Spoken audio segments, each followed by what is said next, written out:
welcome back to my channel. Today I am making healthy, low calorie sprout salad with this delicious Asian dressing. Let's get started. Before we start, parboil 1 cup of sprouts in little water for 2 to 3 minutes and drain off the excess water. In a salad bowl, add sprouts, 1/4 cup of chopped red pepper, 1/4 cup chopped green pepper, 1/4 cup boiled sweet potatoes, and half cup of boiled corn, 3 tablespoons of crushed peanuts, 2 teaspoons of sesame oil, 1 teaspoon light soya sauce,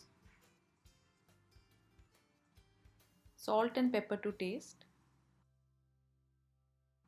1 clove of garlic crushed, and 1 tablespoon of lemon juice. Mix everything well and our salad is ready. If you like this video, please like, comment and subscribe to my channel. Thank you.